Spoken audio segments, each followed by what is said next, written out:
guys started. I don't know why I did that. Okay. You guys, excuse me, a little bit of arrangements because they had the sisters' luncheon. So the wiring for the mixers for the recording was all a little bit disarray, a little bit thrown off. So they took all the mixers to the missus and they used it. So that's the reason why things wasn't organized today. So they took it to the sisters' luncheon yesterday and they didn't get a chance to hook it back up yet. Anyway, Assalamu alaikum warahmatullahi wabarakatuh. Bismillah.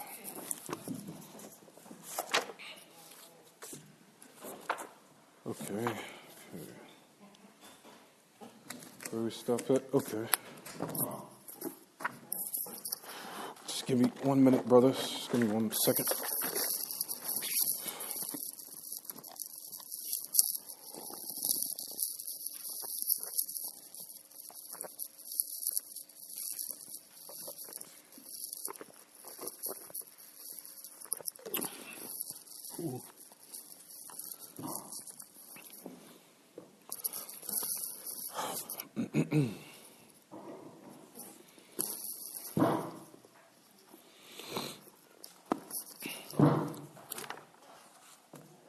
Sorry, sisters. Like Bismillah. All right.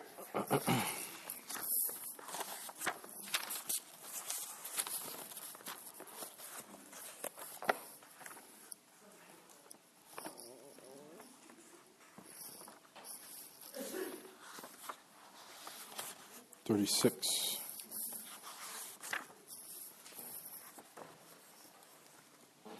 طيب بسم الله إن الحمد لله نحمده ونستعينه ونستغفره ونعوذ بالله من شرور أنفسنا وسيئات أعمالنا ما يهده الله فلا مضل له وما يضلل فلا هادي له وأشهد أن لا إله إلا الله وحده لا شريك له وأشهد أن محمدا عبده ورسوله يا أيها الذين آمنوا اتقوا الله حق تقاته ولا تموتن إلا وأنتم مسلمون من أيها الناس اتقوا ربكم الذي خلقكم من نفس واحدة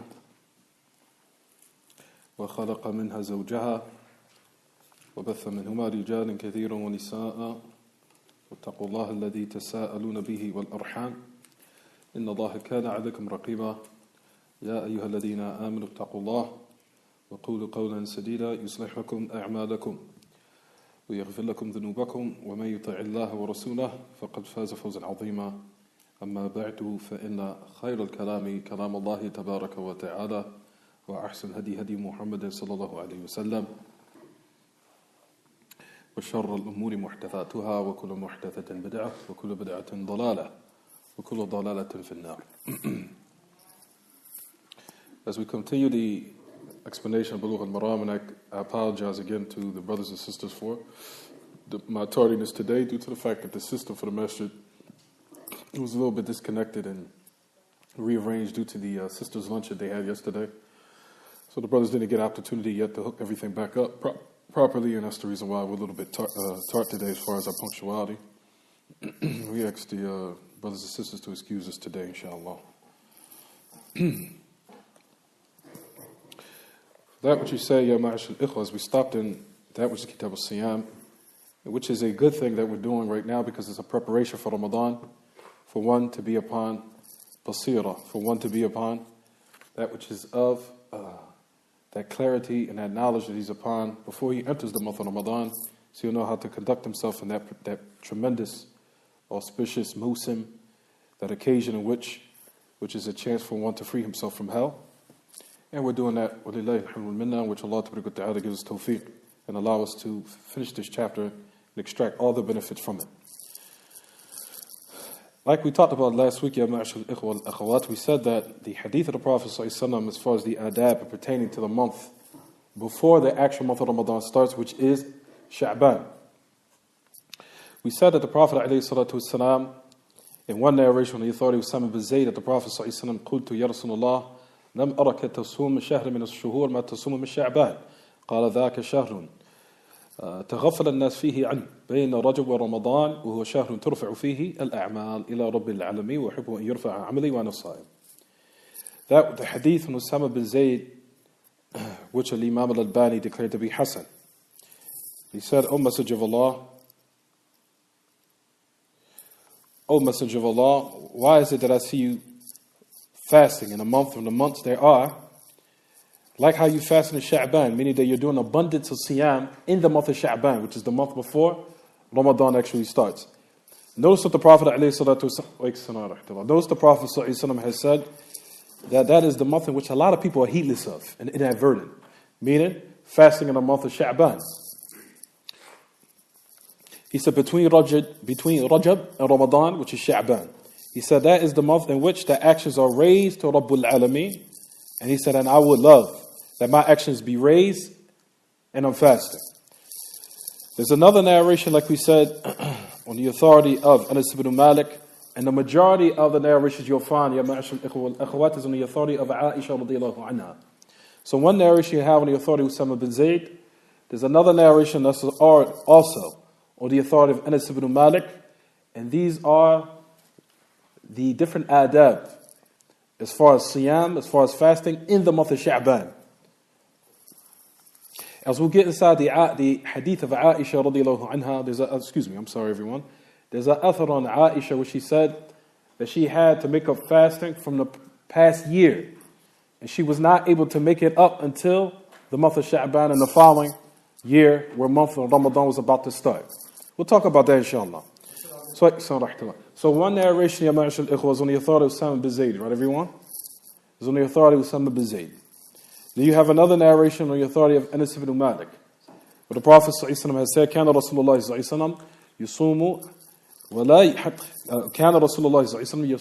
ولا يفطر حتى نقول ما في نفس رسول الله صلى الله عليه وسلم يفطر العام ثم يفطر فلا يصوم حتى نقول ما في نفسه أن يصوم العام وكان أحب الصوم إليه في شعبان.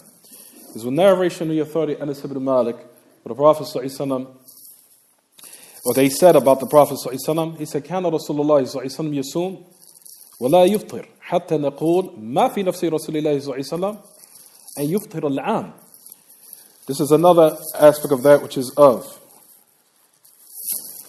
the adab pertaining to the month of Sha'ban. He said that the Prophet ﷺ used to fast so much and not break his fast until we used to say, there's nothing in him, meaning in him, alayhi salatu wasalam, to break his fast the whole year. Until we would say that he, alayhi salatu wasalam, is fasting all this long period of time, or this long duration of time. And likewise, the opposite you'll find. That the Prophet ﷺ will break his fast and it will be a long period until we will say it's not in the Prophet ﷺ that he will what? Fast at all. Which is to show that the Prophet ﷺ was teaching his ummah to be what? Balanced. Not to be too much like this and not to be too much like that. And that is where our religion is based upon moderation. So he says that now this is the mawdu'i shahid, this is the point of reference. It's in the last part of the hadith. He said, وَكَانَ أَحَبُّ الصَّوْمِ إِلَيْهِ فِي شَعْبَانِ. That the most beloved of fasting to him was in the month of Sha'ban. So there's one narration on Usama bin Zayd. You have another narration on Anas ibn Malik. And then you have another narration, or the majority of that which we're going to read, lastly, here, is on the authority of Aisha radiallahu anha wa ardaha, where it says, she said the exact same thing that was almost as similar to what Anas ibn Malik mentioned. He said, كان رسول الله صلى الله عليه وسلم يصوم حتى نقول لا يفطر وكان يفطر حتى نقول لا يصوم وما رأيت رسول الله صلى الله عليه وسلم استكمل صيام شهر قط إلا شهر رمضان وما رأيته في شهر أكثر صياما منه في شعبان. He said that it's similar to the wording of Anas, where it says that the Prophet ﷺ would fast to the point where we would say he's not going to break his fast. And likewise the opposite. And we used to say that the Prophet ﷺ would break his fast, would not fast until we thought he would never fast. He says, and I did not see, this is the point of reference right here, I did not see the Messenger of Allah ﷺ complete that which is fasting of a month whatsoever, meaning a whole month consecutively, except that which is what? The month of Ramadan. Then it says, I did not see the Prophet ﷺ in a month of fasting more than that which is in Sha'ban. So this is a dalil that what everyone, the Prophet ﷺ used to do a lot of fasting in the month of Sha'ban. Due to the fact that the Prophet ﷺ, number one, said the virtue of it, that their actions are raised to Rabbul Alameen in that particular month of Sha'ban. There's another hadith in which we'll talk about, inshallah. He says that is the month in which Allah will forgive everyone except a mushahin or mushrik, as we'll talk about, inshallah. The one who has some type of rancor with his brother, mushahin, that he has something personal, in which they did not rectify or reconciliate between each other, or a person that's a mushrik, or a person that's upon polytheism, that sets up partners with Allah in his worship. طيب.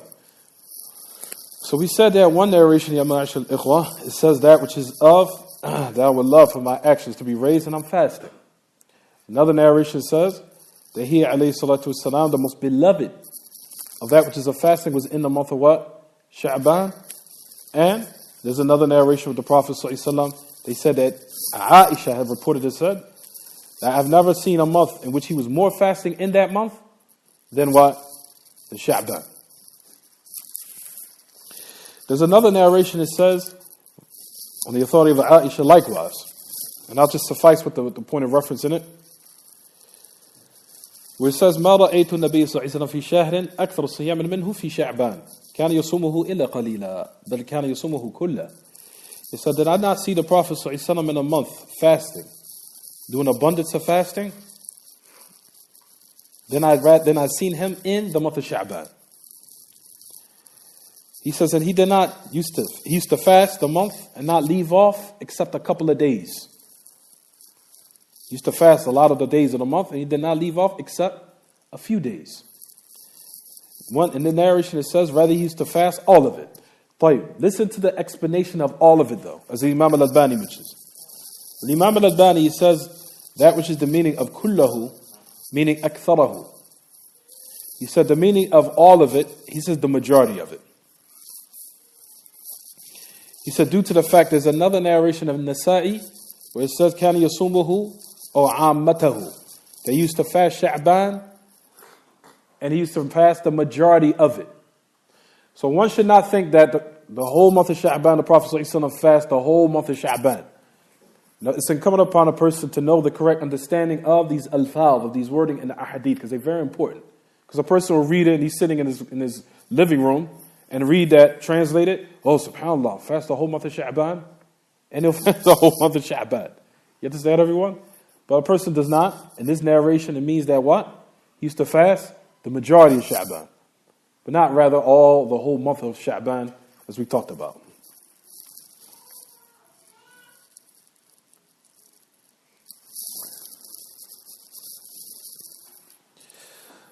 This one last narration will suffice by this. We'll suffice with this and we'll go back into the book of Buloogh al-Maraam. He said, another narration of Aisha. Notice all these narrations on Aisha after we mentioned the narration of Usama bin Zayd, then Anas ibn Malik, then we go into the narration of Aisha, radiyallahu anha wa ardaha, where one narration it says, لم يكن النبي صلى الله عليه وسلم يصوم شهرا أكثر من شعبان فإنه كان يصومه فإنه كان يصوم شعبان كله.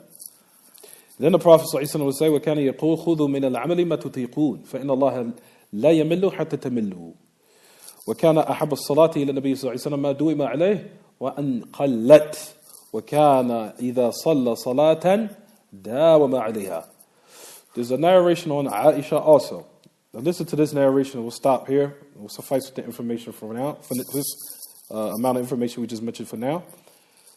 She said that the Prophet ﷺ mentioned and said, in this hadith is sahih, or sahahu al-Imam al-Albani. And also likewise, this narration is al-Bukhari and Muslim, It's in al-Bukhari and Muslim.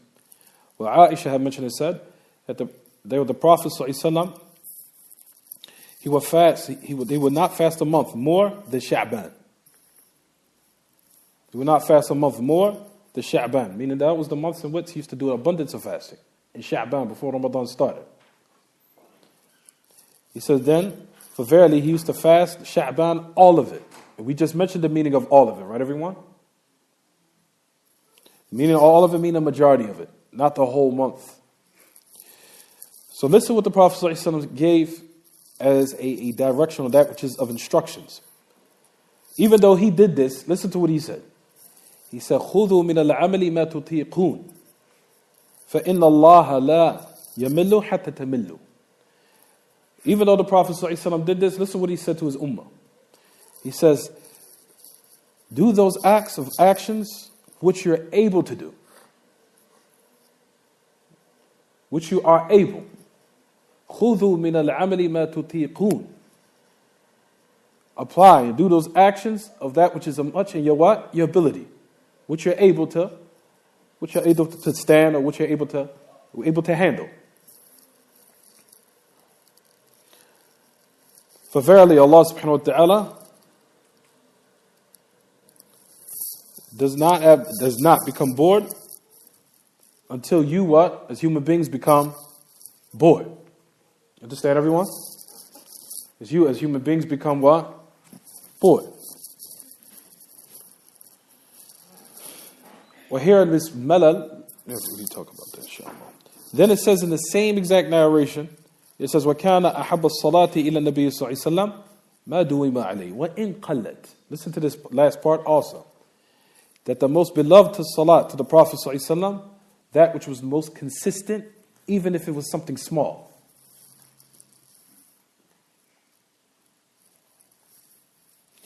He says, وَكَانَ إِذَا صَلَّى صَلَاةً دَاوَمَ عَلَيْهَا. And if he prayed a prayer, he would be what? Consistent with it. So it's not the fact that a person can what? That he prays tahajjud 12 raka'at, if he's not able. If he prays witr, something light, 1 raka'ah, 3 raka'ah, 5 raka'ah, do what is able, and that he's consistent with that small action every day, is more beloved to Allah than that he does something what?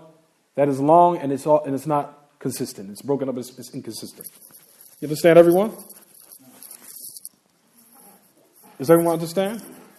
Pray Salat al-Isha, go home, pray 1 raka'ah of witr. Or pray those sunnahs, that which is after Isha. Pray that which is a witr. Make sure you pray witr 1 raka'ah at least. And that the fact that you're consistent with that and it's something small, it's better that you do something huge and it's what? It's inconsistent. You understand, everyone? طيب. So that was what the Prophet ﷺ mentioned in this tremendous hadith. He said, firstly, take from it, that what? That there was not a month more that he used to fast in what? Sha'ban. So this is a proof that there was a lot of fasting that was done from the Prophet ﷺ in the month of what? Sha'ban, everyone.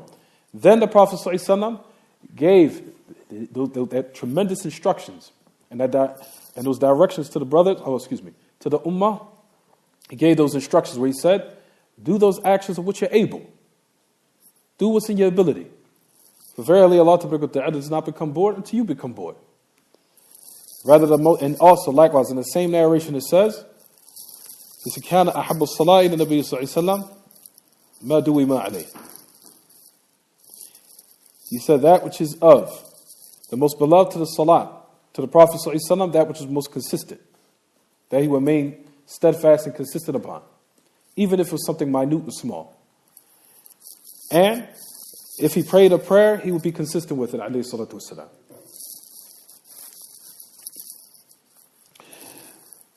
This last narration, I told everybody I would stop here, but I forgot about this one. We'll stop here, inshallah. I'll get back to the book. This one narration, we'll stop. For that which is pertaining to the narrations of Sha'ban, we'll stop here on the authority of Mu'adh ibn Jabal. On the authority of Mu'adh ibn Jabal.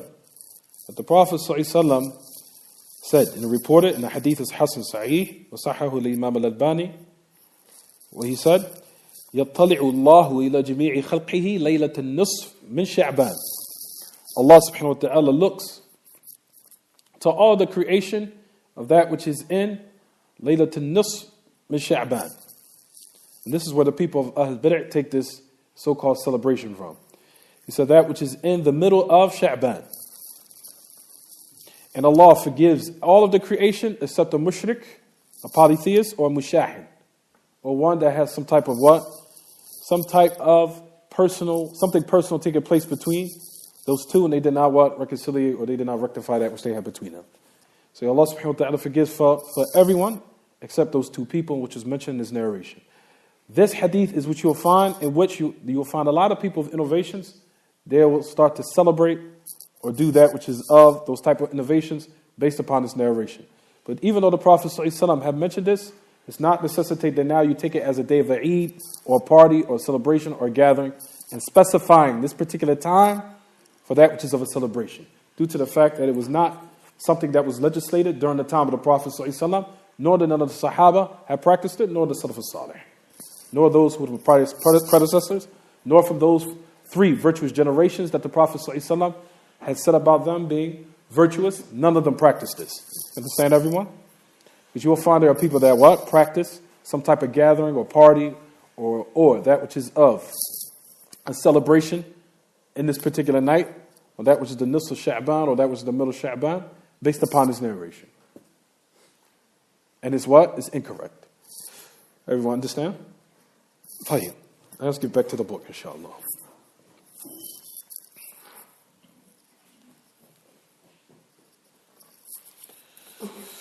Fine. We finished the hadith of that which is of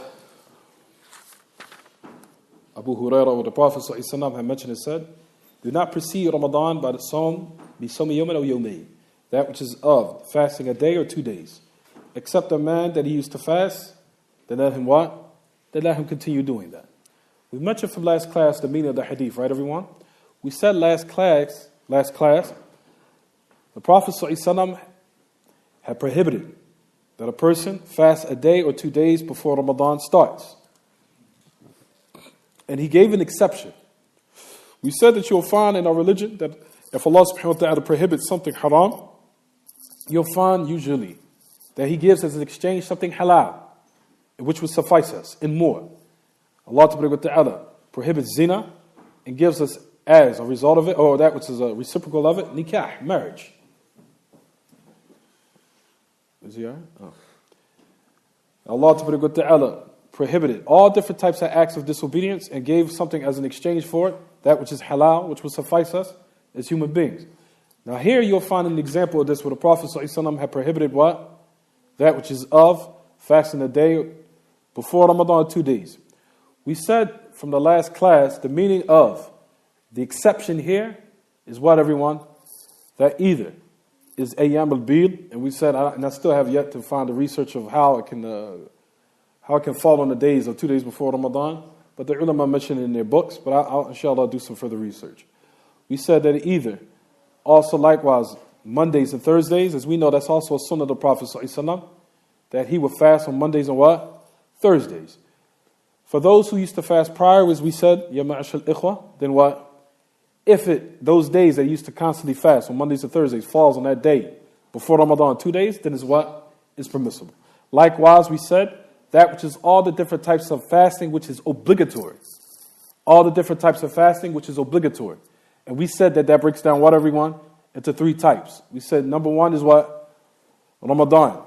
If one has to make up a fast from last year, if he has to make it up, and it falls, and it happens to fall on that day, randomly, like it just fell on the day before Ramadan, or 2 days before Ramadan started, then it's what? One can do it. And likewise, the other type of that which is fasting, which is obligatory, such as Siyam al-Kaffara, that which is a fasting of an expiation. For one breaks his oath, of one breaks that which he swore by Allah he was going to do, so he broke it, and he has to now make a what, everyone? An expiation.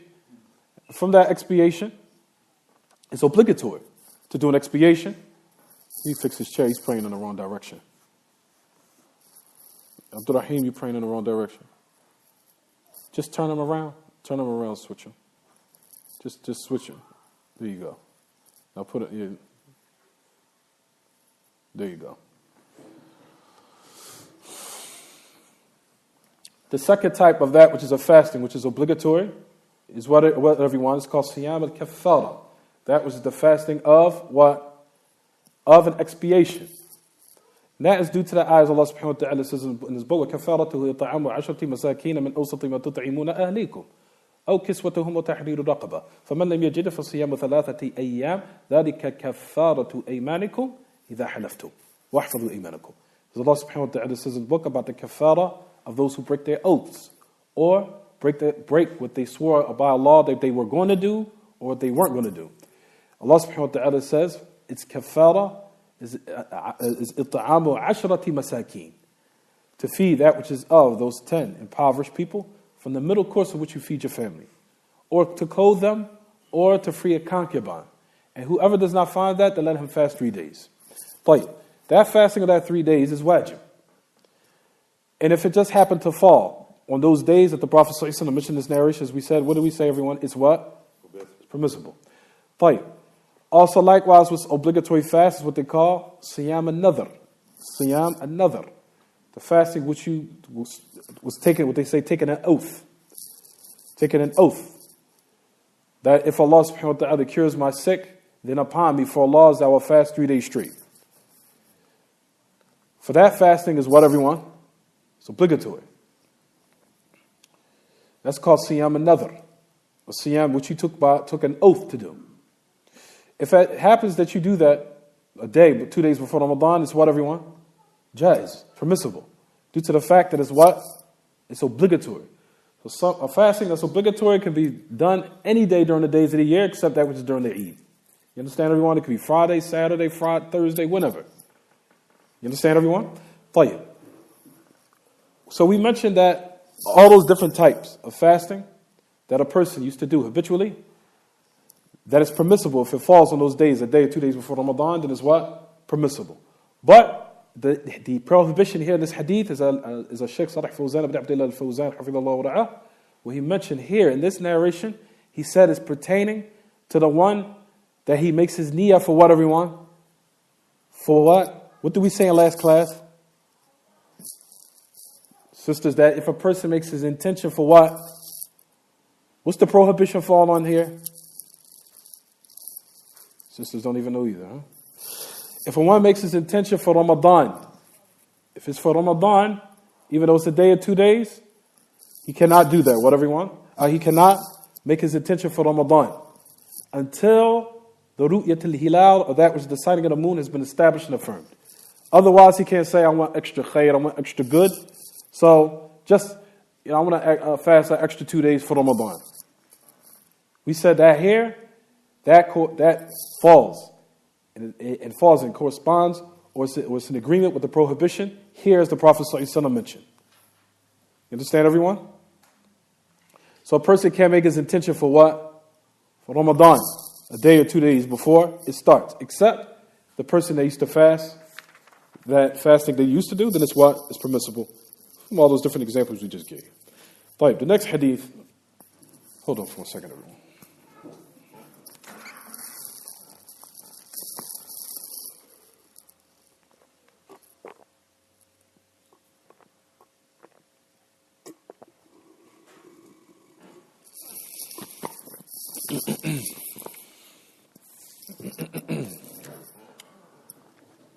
The next hadith is on the authority of Ammar ibn Yasir radiyallahu anhu wa ardah,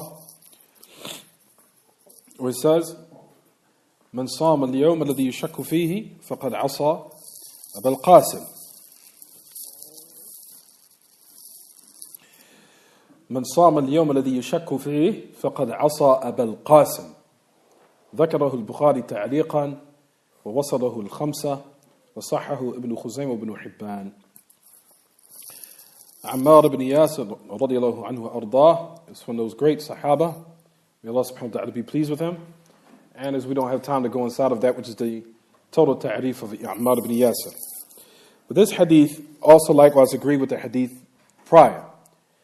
As the Prophet ﷺ said, whoever fasts the day which has doubt in it, then he has disobeyed Abu al-Qasim.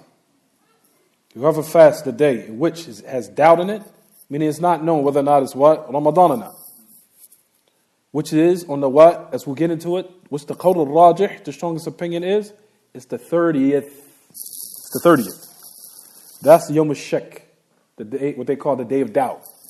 Yom al-Shak is on the 30th day. So we'll talk about it, inshallah. Then he has disobeyed Abu al-Qasim. Allah, and then Al-Hafidh ibn Hajar, if you look in your books, and inshallah, I hope everyone brought their books. If you look in your book, inside of Buloogh al-Maraam, what does it say? That Bukhari mentioned it ta'liqan. But that which you'll find that al-Khamsa of the five, I'll explain it, don't worry, is that they narrated mawsulan. And Ibn Hibban, or Imam Ibn Khuzaymah, had declared it to be Sahih, and likewise Ibn Hibban. طيب. Al-Bukhari, when you'll find in hadith, in Mustalah hadith, that Bukhari mentioned it ta'liqan. What it says ta'liqan. What does that mean? Ta'liqan means that Al-Bukhari in his Sahih, in Bukhari, you will find there are ahadith in there. If you have Fath al-Bari, I could give brothers some examples. Maybe I could pass on a copy and send it to the sisters. But anyway, just to give a good example. If you will find in Sahih al-Bukhari a sanid, a hadith the Prophet, that Imam al-Bukhari mentioned. And he mentioned the hadith where he said, Qala Rasulullah sallallahu alaihi wasallam. The Prophet sallallahu alaihi wasallam said. That is what you call sighat al-jazm. That the Prophet sallallahu alaihi wasallam said. That the Prophet sallallahu alaihi wasallam did, or the Prophet sallallahu alaihi wasallam said such and such. That's what you call sighat al-jazm. When we say sighat al-jazm, meaning that Imam al-Bukhari, when he mentions sighat al-jazm, that means that he knows for sure the Prophet sallallahu alaihi wasallam said it. You understand? And when he said jazm, meaning he used the statement, qala, he said. Then you have what they call sighat al-tamrid, or sighat al-tad'if. That which shows and indicates that is da'if. Meaning, not that which is Bukhari. There's certain side narrations I mentioned where he will find he will said, it was said. It was narrated. That was called sighat al-da'f. Right, everyone? So just listen. Certain ahadith of that you'll find in Bukhari, Imam al-Bukhari mentioned the isnad, the whole isnad of the hadith. Then in another place in his Sahih, you will notice he mentioned the hadith, but he did not mention the isnad along with it. That's called, he narrated the hadith ta'liqan. That he narrated it ta'liqan. Ta'liqan, meaning that he mentioned the hadith in another place in his Sahih, but he didn't mention the isnad along with it. That's the meaning. So Al-Hafidh ibn Hajar said Bukhari mentioned it ta'liqan, meaning Al-Imam al-Bukhari mentioned it in another place in his Sahih, used it in another chapter, that particular hadith, without mentioning the isnad. Why? Because Al-Imam al-Bukhari, he will use certain ahadith in different chapters. Due to the different ahadith could be extracted from it certain aspects of fiqh, and it will be suitable for each chapter that he's using it for. And also out of summary, instead of mentioning the isnad all the time and keep mentioning it and repeating it, he'll mention it here totally, and here out of summary he'll leave it. But he'll mention the hadith in that chapter because it was suitable. Also, we could use it as an evidence for that particular matter in that other chapter. Just listen. So it says in the Bukhari, he mentioned it ta'liqan.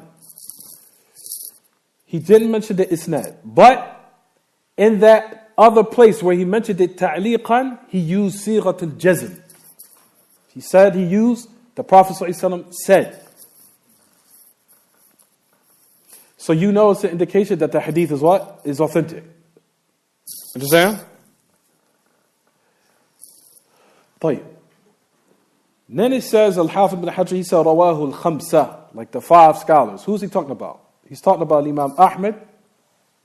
Imam Ahmed, so you can know what these terms mean. You write this down, you read Rawahu al-Khamsa, who's the five? Imam Ahmed is Musnad, the Tirmidhi,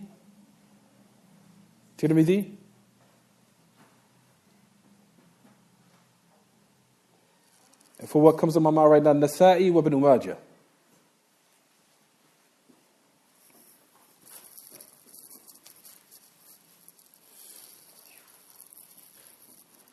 Ahmed, Tirmidhi, Nasa'i, Ibn Majah, and Sunan Abi Dawud. Those are the five. They mentioned this hadith with the isnad in their books. You understand, everyone? They mentioned the hadith along with the what? Along the isnad in their books. Just to give everyone, just to give them, to brush up and teach them some of the terms that's used so they'll know what it means. This person read that Bukhari mentioned the ta'liqan. What's that mean? That's what ta'liqan means. But Imam al-Bukhari had mentioned it in his Sahih with what? Sighat al-jazm. That which is of using the word qala, or he narrated, or he said. All those are words what they call sighat al-jazm. Sighat al-jazm, meaning that was narrated, or that which is of, to show and indicate that is what is authentic by him using the words such as he said, he narrated, he said, things of that and those type of things. You understand, everyone?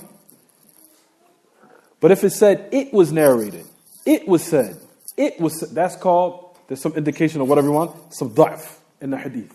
There's some da'f. So that's what they call sighat al-tamrid, or sighat al-da'f, or sighat al-tad'if. You'll understand if you ever get a chance to study hadith and go over hadith, we'll learn that inshallah. But that was just some extra benefit. At any rate, notice in the hadith the Prophet ﷺ, or Ammar ibn Yasir said, whoever fasts the day in which is doubting it, then they have disobeyed Abul Qasim. We taught the sisters from before the difference between that which is what they call, does this hadith take, or does this particular statement from Ammar ibn Yasir radiyallahu anhu, does it take the hukm of a hadith? Does it take the same ruling of as if the Prophet ﷺ said it or not? We said that you have that which is called, what they call marfu' wa mawquf wa maqtu'. And I'll mention this to the sisters. You have marfu', when they say does the ruling of this particular statement, does it take the hukm al-rafi'? Does it take the ruling of that which is marfu', meaning it's been ascribed to the Prophet ﷺ? Does it or does it not? Here, we said that you'll find narrations that is not said that the Prophet ﷺ said, or I heard the Prophet ﷺ, or I've seen the Prophet ﷺ do such and such, or I heard the Prophet ﷺ say such and such, to the end of it. Rather, you hear or see the Sahaba use a statement such as, what, everyone? That we were prohibited to do such and such. We were commanded to do such and such. And just like this example here, where it says, whoever has the fasted day that has doubt in it, he has disobeyed Abul Qasim. This is what they call that which is of the example we're given. It's what they call, what, everyone? Even though it's a statement of Sahabi, even though it's a statement of a Sahabi, it takes the ruling of a hadith. You understand, everyone? It takes the ruling of a hadith. Is it marfu' sarih or is it marfu' hukman? Is it taking a ruling frankly, or is it taking a ruling, or is it ascribed to the Prophet ﷺ as far as the ruling? Here's the second. It's taking or ascribed to the Prophet ﷺ as far as the ruling. Even the, what you cold? What's up? You guys cold in here? Somebody's cold? I have my thermals on. That's probably why I'm not cold. I'll turn the heat on if you want. If you're a little bit cool. You sure? Because I'll turn the heat on. It's no problem. Play it. Now, the hadith takes that which is a ruling of that which is what they call, it's marfu' hukman. It's ascribed to the Prophet ﷺ as far as what, everyone? As far as what, everyone? As far as the ruling. Even though it's not what? Frank. Even though it's not what? Even though it's not frank. When we say frank, meaning the Prophet ﷺ said such and such. He prohibited such and such. That's frank. Hold on for 1 second. I don't lose my train of thought. Here the Prophet ﷺ, or here, it takes the ruling of that hadith due to the fact that Yasir, or Ammar ibn Yasir, had ascribed this ruling to what? The Prophet ﷺ has disobeyed Abul Qasim. Meaning that he heard some type of speech from the Prophet ﷺ prohibiting one doing this. He might have, and Allah knows best, forgot the wording, but he what? He grasped and comprehended the ruling. And he said this. You understand? Because there's no way that he could say, he's disobeyed Abul Qasim, or such and such prohibited, or this is prohibited, unless he heard something from the Prophet ﷺ conveying this, and also making this clear.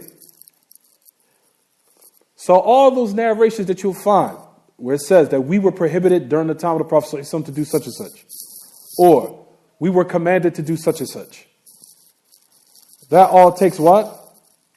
The ruling of that which is as if it's ascribed to the Prophet ﷺ as far as the hukum, as far as the ruling, even though it's not frank in that which the Prophet ﷺ had mentioned. طيب, it says, whoever fasts on a day which has doubt in it, they have disobeyed Abul Qasim.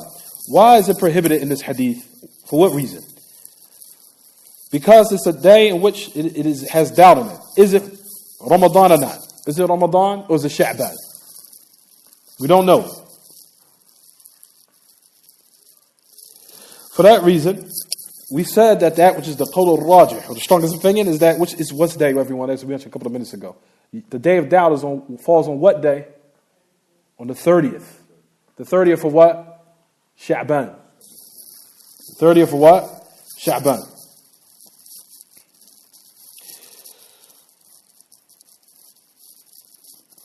From those scholars, don't have to write this down yet. I'm just throwing this out there. You'll find the ulama that will say, for example, they will say that if the sky is clear, so Yom HaShak is the day if the sky is clear, but nobody knows for sure whether or not Ramadan's came in yet. That statement is what? Is weak. But as for those who say, what we say what's the correct opinion? We say that it is on the 30th day in which is blocking or prohibiting the sight of the moon, either by that which is of clouds or high mountains, or that which is of darkness, or something that can prohibit or hinder one from seeing the sight of the moon clearly. That's the strongest opinion. Was considered what? Yom HaShak. Understand, everyone? I'll say it again. That which is of Yom HaShak, what is the strongest, is that day in which is on the 30th of Sha'ban, in which a person looks, and he's looking for that which is of the signing of the moon for Ramadan, but what's hindering him from seeing it is what? Is that which is either that which is something that can hinder it, whether it be those clouds, or that which is of blackness, or that which is of high mountains, or anything similar to that. For what hinders a person from seeing it, and it's on the 30th day, and no one knows for sure due to those different types of affairs or those type of things that's hindering or blocking one's sight of the moon, then that's considered what? Yom HaShak. Now you'll find that which is in the statement of that which is the madhab of Imam Ahmad, that which is of, you'll find that they said that Imam Ahmad, that which is from the mufradat of Imam Ahmad of the madhab, and it says that a person does fast on the day of Yom HaShak. He does. But, listen, don't write this down. But you'll find that our ulama always take the dalil, which is a proof to show that our ulama do not blind follow, especially if that which is a text from the Prophet ﷺ, then they give precedence to the text. Due to the fact that this is a statement of Imam Ahmad, you'll find that which is of majority of those who are upon the madhab of Imam Ahmad, who are from the Hanabila, or they from the scholars that service the madhab of Imam Ahmad, said this statement, and they also aided it. But you'll find that our ulama, even though they use the madhab of that which is Imam Ahmad, but they give precedence to the text over anyone there is. Due to the fact that Shaykh Uthaymeen, he loves that which is of the madhab of Imam Ahmad. But if there's a text that goes against and prohibits that, you see that they take what? They take the text and give precedence to it. So they say that which is prohibited is what? What is prohibited here is the fasting of the 30th day, whereas is hindering it some type of aversion or some type of that which is prohibiting one's sight of seeing the ru'yat al-hilal of the moon. Does everyone understand?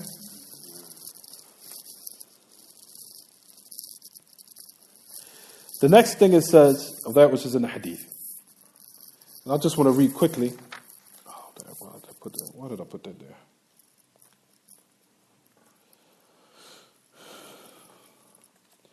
This is also likewise the strongest opinion of Shaykh al-Islam Taymiyyah rahimahullah.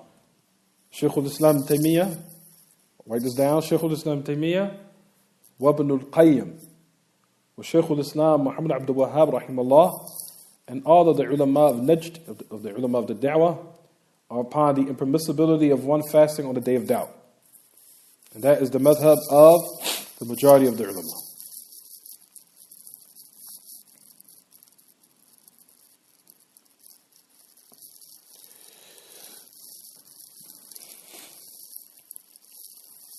It says in that which is in the hadith, whoever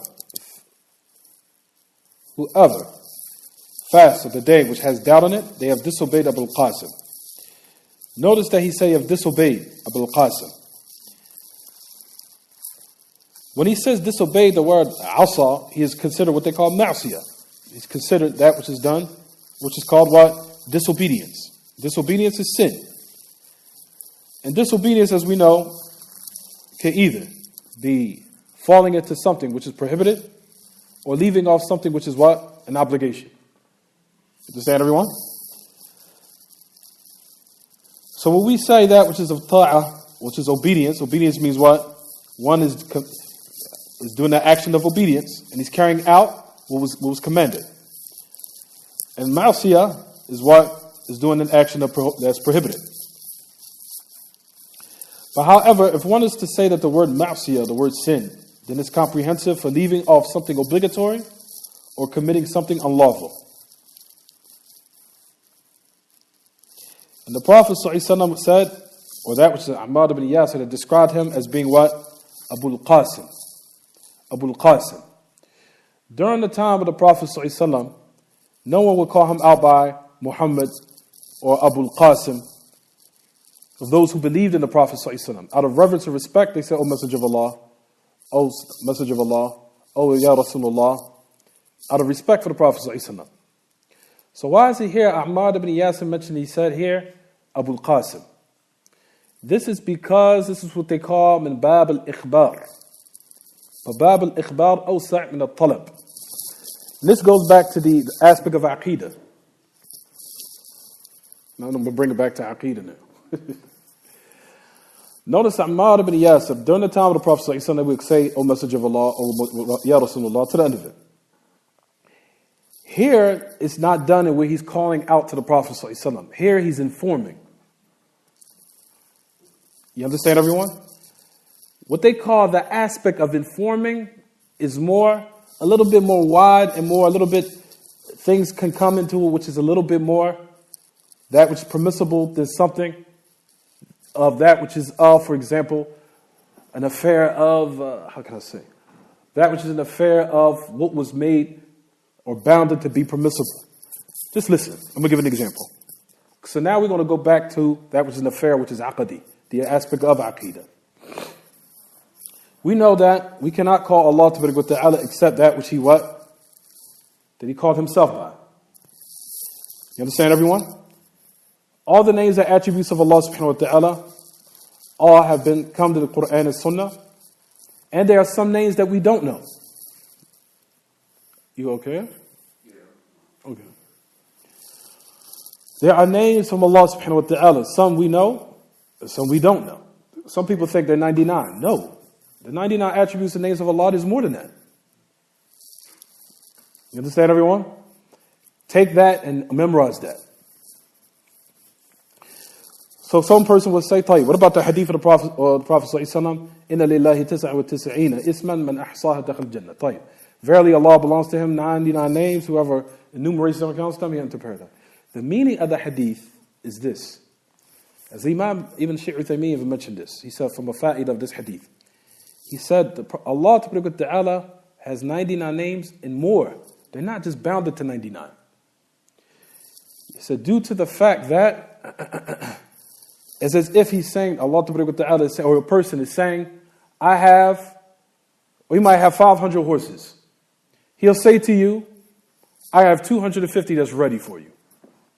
Or I have 250 right now prepared. What is that saying? I have 250 ready, but I do have more. You understand? I do have more. Also, the evidence for that goes back to the Sunnah of the Prophet ﷺ, which is his Sahih Muslim. What the Prophet ﷺ has said in a hadith where a person says when he's feeling sad, he's feeling grief. With a hadith of the Prophet ﷺ where he says, Allahumma inni abduk wa ibn amatik nasiyati fi yadik, ma'adan fi hukmuk, adlu fi qadak, as'aluka bi kulli ismin huwa lak, sammayta bihi nafsak, aw anzaltahu fi kitabik, aw allamtahu ahada min khalqik, أو استأثرت به في علم الغيب عندك أن تجعل القرآن ربيع قلبي نور صدري وجلاء حزني وذهب همي. To the hadith. The Prophet ﷺ has said in that narration, he says, I ask you by every name in which you called yourself by, سميت به نفسك, or that which you have sent down in your book, or that which you taught someone from your creation, or علمت أحد بخلقك, or that which you have from those names in which you only encompass, in which you only know. What's that to show everyone? Allah subhanahu wa ta'ala has more than 99 names. They're not just what? Restricted to that narration. You understand? Is it clear what I'm saying? طيب. Where am I getting with all of this? طيب. Those names, of course, we call Allah ta'ala by the names we know and what He called Himself by. When we supplicate to Allah, Ya Aziz, Ya Ghaffar, oh Allah, forgive me. Or if a person is making a dua for that which is of his sustenance, oh Allah, urzuqni, provide for me, to the end of it. طيب. You will find in books and in some ahadith where Allah Ta'ala has used the word that He's Qadim. Qadim. But it's not saying it's an attribute of Allah, but it's just informing you that Allah subhanahu wa ta'ala is old, meaning absolute oldness. What does absolute oldness mean?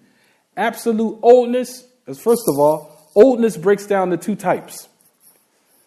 You have oldness, which is absolute oldness. When you mean absolute oldness, meaning had no beginning to it. There was no beginning. Then you have relative oldness, which is only suitable for the creation. Meaning, I'm older than so-and-so. Or, oh, so-and-so is older than me.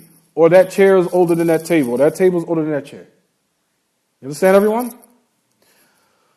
That two types of oldness, ya ma'ashal ikhwa wal akhawat. The one that's suitable, or that which is befits the Creator, is what? The first type, which is what they call absolute oldness.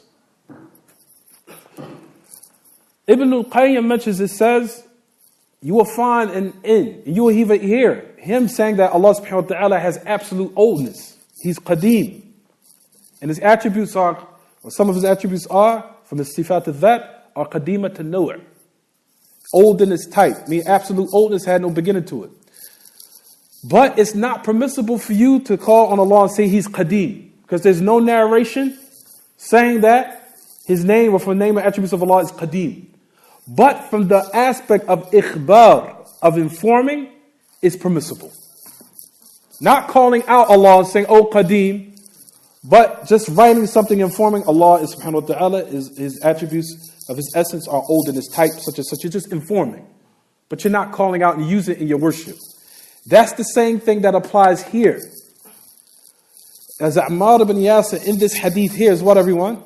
He's informing about the Prophet ﷺ, saying Abul Qasim, but just say for instance the Prophet ﷺ was during the time of the Prophet ﷺ, it's not permissible to say Ya Abul Qasim or call on him Ya Abul Qasim. You understand, everyone? Rather we said that what is more befitting is that when during the time of the Sahaba, out of reverence and respect for the Prophet ﷺ, they would say O Messenger of Allah. But if you're just informing something, like he's saying, if whoever fasts on the day of doubt, he has disobeyed Abul Qasim. He's informing. He's not calling out the Prophet ﷺ, but he's what? He's informing about something about the Prophet ﷺ. But here in this instance, he could say Abul Qasim. In another narration, you'll find they said he had disobeyed Muhammad. You understand? But here's from what they call Bab al-Ikhbar. The aspect was informing someone. Is it clear what I'm saying, everyone? Or is it not? Does the sisters need me to repeat it again? So a person should read in the books Qadim, Allah is old, And they'll say, oh, so that must be a name and attribute. No, it isn't. That's from the aspect what they call ikhbar. It's just informing. But Ibn al-Qayyim and all the other ulama are not trying to say that it's a name for the attributes of Allah, but as in just informing you. And this is permissible because the aspect of ikhbar is more, a little bit more, the circle is a little bit more broad than that which is what they call talab, or that which is of something that's bounded to the text. It's a little bit more vast. Things could be done a little bit more.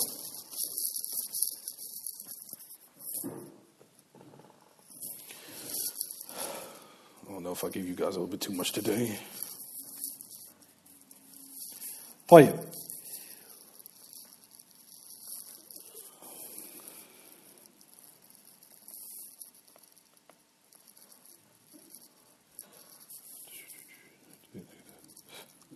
Now, and from that, inshallah billah, just to put ta'keed, or put that which is of emphasis of what I said, I'm going to read something from Shaykh Uthaymeen as he mentions it says. Listen to this.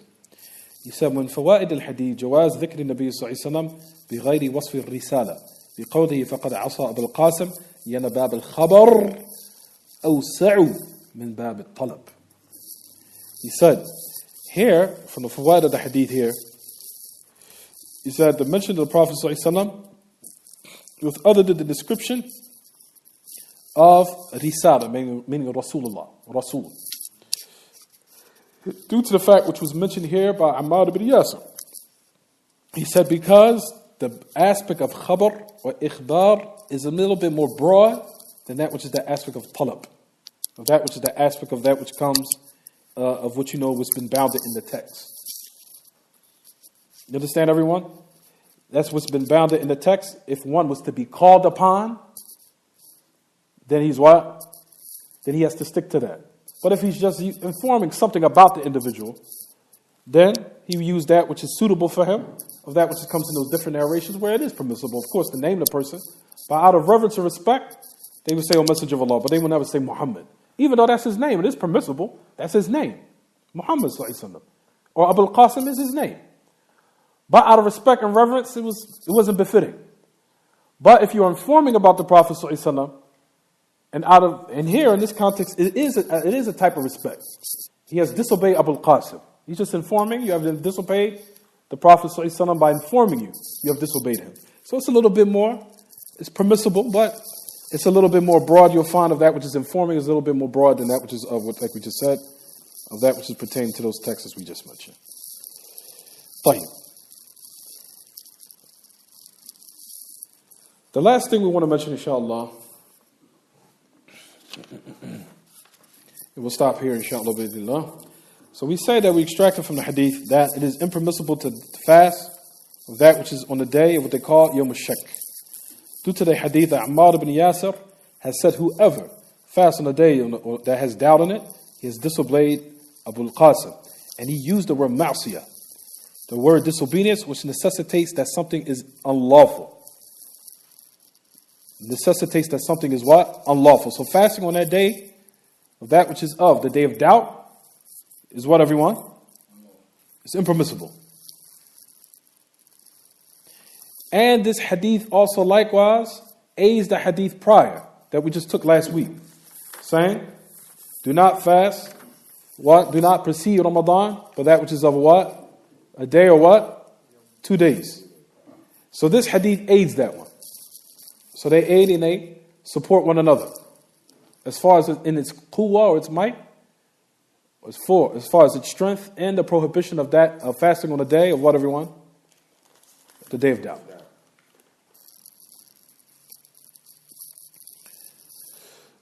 We'll stop here, inshallah. There's a couple of fatwa I wanted to read for the sisters, also likewise in the brothers. I think it's very beneficial. It's, talking about the Ru'yat al-Hilal, we didn't cover that yet. We'll probably have to wait a little bit. But we'll suffice it for today, inshallah. That should be enough.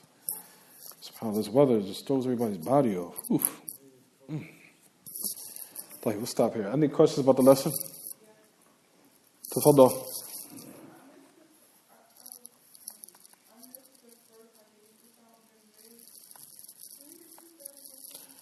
The first hadith of Usama bin Zayd is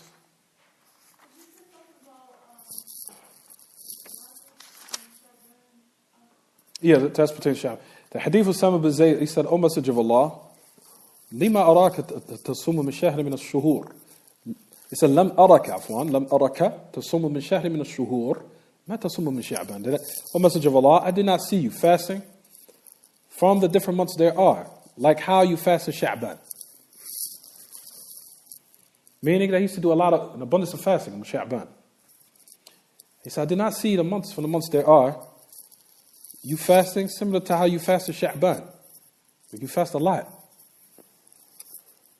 And the Prophet ﷺ said, that is the month in which a lot of people are heedless of and inadvertent. That period of time, he says, Bayna Rajab wa Ramadhaan.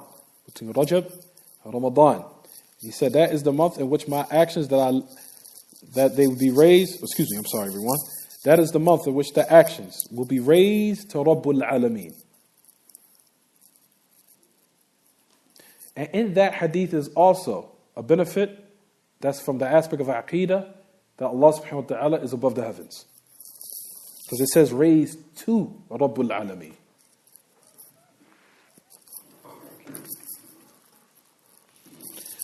And he said, and I would love that my actions be raised and I am fasting.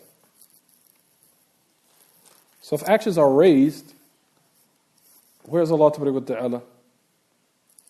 It's above. And you'll have a lot of Muslims doubting this affair.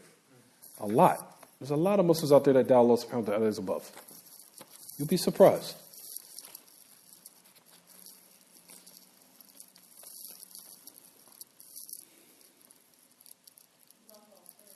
Anyway, anything else about the lesson? Tafadal.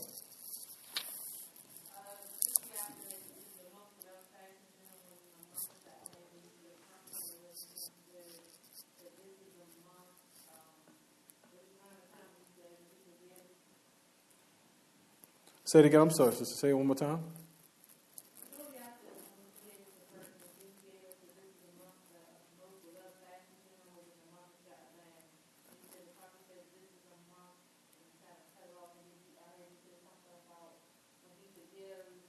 Oh, Hadith Mu'adh ibn Jabal. Hadith Mu'adh ibn Jabal. It says on a hadith on the authority of Mu'adh ibn Jabal, and the hadith is authentic. It's been authenticated by Imam al-Albani. The Prophet ﷺ said that Allah looks to all of His creation. يَطَّلِعُ اللَّهُ إِلَى جَمِيعِ خَلْقِهِ خَلْقِهِ لَيْلَةَ النُّصْفِ مِنْ شَعْبَانِ. Allah looks to all of His creation in the middle of Sha'ban, on the night of the middle of Sha'ban. Literally it says half of Sha'ban, which means what? It means the middle of Sha'ban. The night of the middle of Sha'ban.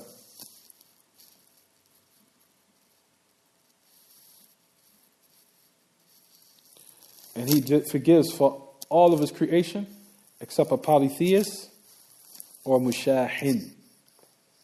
Or mushahin.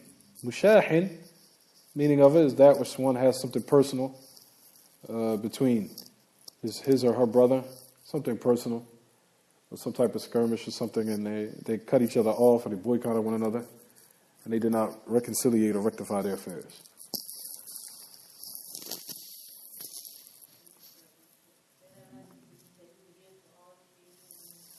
Except a mushrik or mushahin. Mushahin. Mim, Sheen, Alif, Ha, Noon. Mushahin.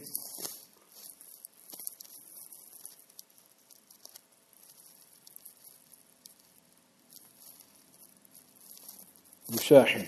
No. Ha. Ha. Ha, Noon. Ha.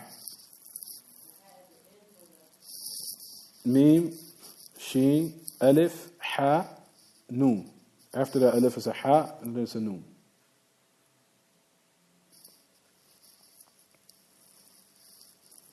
Mushahin. Mushahin. Comes from the word Shahana yushahinu mushahatan. Mushahanatan, excuse me. Shahana yushahinu mushahanatan. Anything else about the lesson? Anything else? Tafadhal.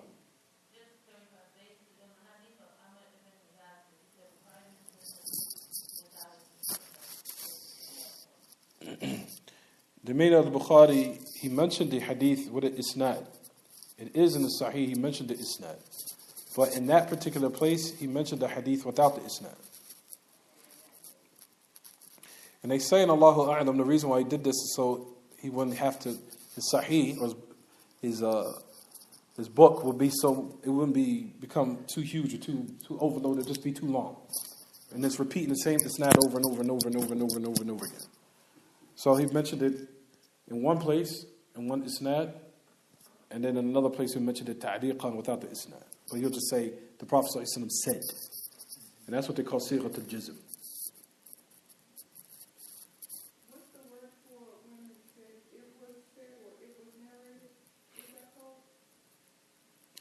It was said, it was narrated, that's called sighat al-da'f. That's called the narration that indicates that something weak. It's weak, or as an indication there's some weakness in it. It's called sighat al-tamrid or sighat al-tad'if.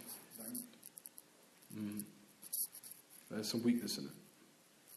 It was said. It was narrated. So if you're reading the books of the ulama, they'll say it was narrated, it was said. As I said, the Shaykh is pointing towards there's some weakness in the isnad. But he might be using it because the meaning is correct. But he can't ascribe it to the Prophet ﷺ as saying it. But there's other ahadith that's authentic that aids its meaning. Or there might be an ayah in the Book of Allah that aids its meaning. But he's not saying it that the Prophet ﷺ said it, but he's using it in order to what? In order to show you that the meaning of it is correct. We'll talk about that later, inshallah, on a different occasion.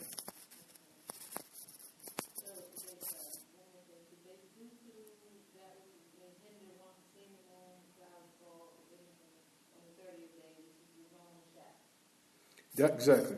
The 30th day, in which one is being hindered by the clouds or that which is of darkness or blackness or anything that's considered a hindrance from one seeing the sighting of the moon.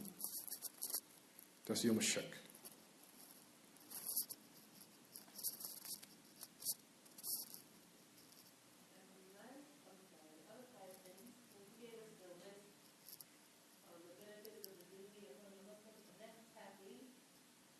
I'm sorry, say it again.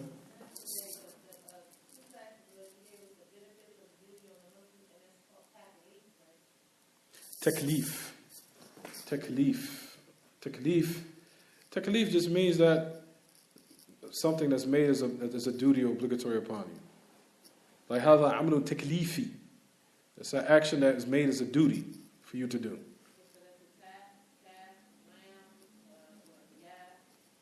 Fa. Exactly. Ta, kaf, lam, ya, fa. Taklif.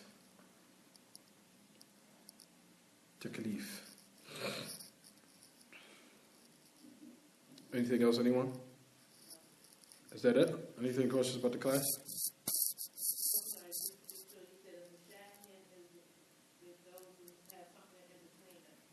Exactly. Mushahin means something personal.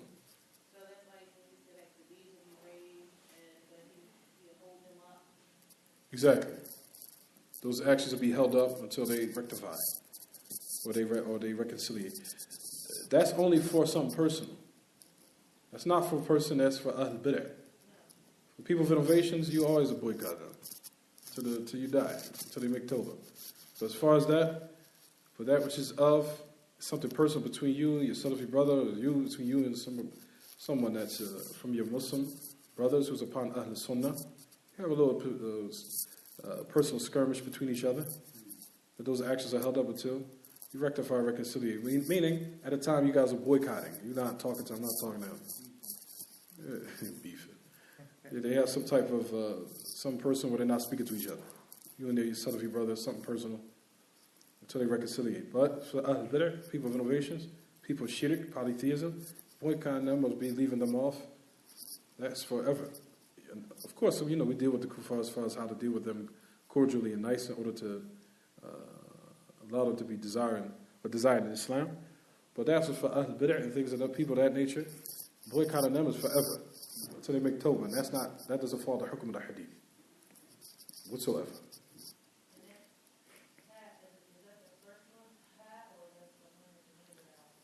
It's a hard ha. It's a hard ha. Ha, noon. Comes from the word shahada. That's also the root word. At any rate, so I'll stop here. هذا وصلى الله وسلم وبارك على نبينا محمد وعلى آله وصحبه وسبحانك اللهم وبحمدك أشهد أن لا إله إلا أنت واستغفرك وأتوب إليك.